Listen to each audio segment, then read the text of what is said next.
महाराष्ट्र के अहमदनगर जिले में एक महीने में 9,928 बच्चे कोरोना से मुतासिर हुए हैं, जिसके बाद से महाराष्ट्र हुकूमत मुतहर्रिक हो गई है। बच्चों में कोरोना होने से रोकने के लिए मुंबई में आज एक अहम मीटिंग मुनक़िद हुई, जिसमें अहमदनगर में बच्चों में कोरोना के ज़्यादा मामला आने पर तबादला ख्याल किया गया। साथ ही बच्चों के लिए कोविड सेंटर बनाने के अहकाम भी दिए गए हैं। इस पूरे मामले पर बात करने के लिए हम सीधे रुख करेंगे मुंबई का, जहां संवाददाता अमित इस वक्त जुड़ा है।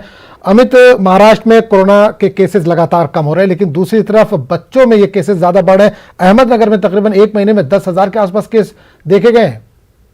देखिए, निश्चित तौर पे ये बहुत चिंता का विषय है कि आखिरकार अहमदनगर में 9,928 मामले एक महीने में कैसे आए, और इसको रोकने के लिए जो बनाए गए जो पीडियाट्रिक कोविड टास्क फोर्स है, उसकी अहम बैठक जो है वो लगातार चल रही है, जिसमें अहमदनगर से प्रशासन के जुड़े हुए लोग भी हैं, सरकार जुड़े हुए लोग हैं, और लगातार जो है इससे बचाव के राहत के उपाय जो है वो ढूंढे जा रहे हैं। और अहमदनगर के निजी अस्पतालों को भी बच्चों के लिए कोविड वार्ड बनाने के जो है आदेश जो है वो जिला प्रशासन द्वारा दे दिए गए हैं, और साथ ही जरूरी दवाइयों और अन्य चीजों को मुहैया कराने की मांग जो है राज्य सरकार से भी जो है अहमदनगर प्रशासन द्वारा की जा रही है। मैं आपको बताऊं कि अगर मई महीने की बात करें तो अहमदनगर में लगभग 78,000 कोरोना के मामले जो है दर्ज किए गए, और बच्चों में बढ़ते संक्रमण को देखते हुए जिला प्रशासन जो है वो हरकत में दिखाई दे रहा है। अगर एज ग्रुप की बात करें तो 0 से लेकर 1 साल के आयु वर्ग के लगभग 85 बच्चे, 12 आयु वर्ग के 2,694 बच्चे, तो वहीं 12 से 18 साल के लगभग 6,102 बच्चे, यानी कुल मिलाकर मैं आपको बताऊं कि 9,928 बच्चे जो है वो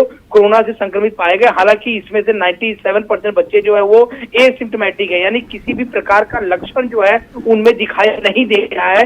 ये राहत की बात है, लेकिन बढ़ते आंकड़ों से प्रशासन पूरी तरीके से जो है सख्ते में आ गया। एक और खबर मैं आपको बता दूं कि पालघर जिला पड़ता है यहाँ पे मुंबई के पास, इसमें 15 दिन का बच्चा जो है वो कोरोना संक्रमित पाया गया है। 15 दिन का बच्चा। जी जी, तो निश्चित रूप से कह सकते हैं कि चिंता का विषय है, और इसी को देखते हुए जो बच्चों के लिए टास्क फोर्स बनाई गई है उसकी लगातार अहम बैठक चल रही। आखिरकार जो है, क्योंकि ये भी कहा जा रहा है कि जो तीसरी लहर आएगी वो बच्चों पे खासा असर डालेगी। इसको देखते हुए जिला प्रशासन से लेके स्थानीय प्रशासन से लेके महाराष्ट्र सरकार लगातार बैठकों का दौर शुरू है, और इसके लिए क्या उपाय किए जाएंगे, बच्चों के लिए अलग से कोविड सेंटर बनाने की बात चल रही है, दवाइयों की जो जरूरत होगी उसे जो है समय पूरा किया जाए, इन सारे विषयों को लेकर लगातार बैठकों का दौर शुरू है।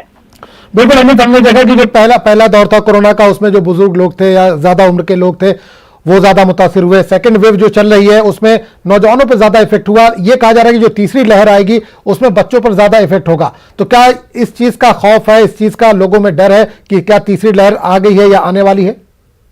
देखिए, निश्चित तौर पर ये डर खासकर है, और मैं आपको बताऊं कि जब परसों मुख्यमंत्री उद्धव ठाकरे ने जब जनता को संबोधित किया था, उन्होंने साफ तौर पे कहा था कि ये चीजें सामने आ रही हैं कि बच्चों को जो है खासा असर पड़ेगा। उसको देखते हुए जो लगातार जो कोशिशें की जा रही है, मैं आपको बताऊं कि पिछले 24 घंटे में महाराष्ट्र में जो है एक दिन में 15,077 केस मिले हैं। वहीं अगर मुंबई की बात करें तो 666 केस मिले, और पूरे 24 घंटे में पूरे महाराष्ट्र में 184 मरीजों की मौत हुई है। हालांकि आंकड़ा बहुत कम हुआ है, जहां आंकड़ा पहले 60,000, 65,000, 68,000 आया, बाद में कम होते थे जो है 45,000, 40,000 आया, अब 15,000 मामले आए। अब मुंबई में 600 केसेस आए।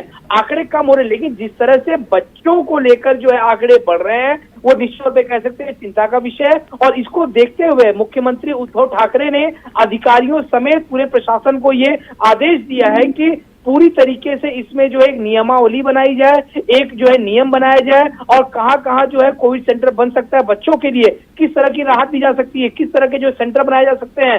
डॉक्टरों की जो टास्क फोर्स है वो लगातार स्थानीय प्रशासन के टच में है। तो कुल मिलाकर इस जो आने वाली जो तीसरी जो लहर है, जिसमें कहा जा रहा है कि बच्चों को निशाना बनाया जा सकता है, तो इसको देखते हुए सरकार हरकत में आ गई है। और जिस तरह से अहमदनगर में ये आंकड़े लगभग 10,000 के आंकड़े सामने आए हैं, इससे चिंता का विषय जो है वो बढ़ चुका है। चलिए अमित, बहुत बहुत शुक्रिया इस तमाम जानकारी के लिए।